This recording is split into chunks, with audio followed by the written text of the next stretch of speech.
May 15 pulis na raw na nasa kustodiya ng PNP dahil sa umano'y pagkakasangkot sa kaso ng mga nawawalang sabungero. Kasabay nito, kinumpirma ng pulisya na hawak na rin nila ang whistleblower na si alias Totoy. Para sa ibang detalye live mula sa Camp Crame, nandoon si Mon Gualvez. Mon, may pagkakakilanlan na ba itong sinasabing mga dawit ng mga pulis? Ruth, hindi mo na pinangalanan ng Philippine National Police yung 15 mga kabaro nilang sangkot umano sa pagkawala ng mga sabungero at ngayon ay pawang nandito nga at nasa kustodiya ng PNP sa Camp Crame. Pero sabi ng pulisya, pawang mga aktibo raw mga ito sa serbisyo at may Lieutenant Colonel Pangaraw.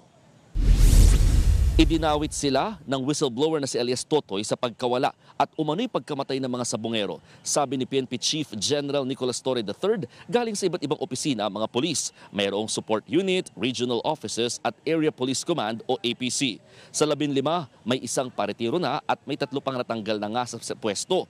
Git pa ni Torre, nagtugma raw yung pangalan ng ilang polis sa petty cash voucher na binanggit at sinumite ni alias Totoy sa pulisya.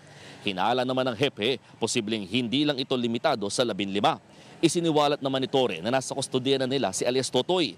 Nag-apply na raw siya sa Witness Protection Program sa ilalim ng Department of Justice. Hindi lang din daw sa Taal Lake itinapon ang umano'y mga bangkay ng mga nawawalang sabungero base sa nakalap na impormasyon ng mga pulis. Narito ang bahagi ng pahayag ni PNP Chief General Nicolas Torre III.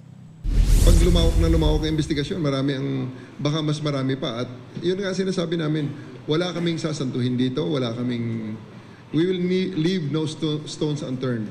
Kahit na dumami, ang pinaka-importante rito is, mabigyan ng hustisya ang mga biktima at pangalawa, ma-cleanse na rin ang organization, ang PNP, sa mga ganong klaseng mga personnel. Ruth, hindi na nagbigay ng eksaktong detalye si PNP Chief General Torre sa eksaktong lugar kung saan posibleng dinispose yung mga katawan ng biktima. Pero sabi ni PNP Chief, posibleng sinunog at binaon daw ang ilan sa mga biktima base na rin sa testimonya ng ilang mga testigo. Balik sa iyo, Ruth.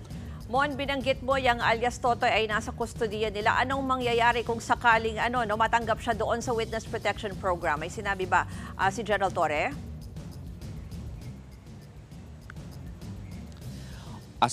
Kung sakasakali daw na maaprubahan sa Witness Protection Program itong si alias Totoy, automatic daw na ipapasa na nila yung kustodiya ni alias Totoy sa Department of Justice para nga mapanghawakan na siya ng WPP, Ruth. Yan po ang Express Report ni Mon Gualvez. Mga kapatid, Ruth Cabalco, para sa mabilis na pasada ng mga balitang dapat niyong malaman, mag-follow at mag-subscribe sa social media pages ng News 5.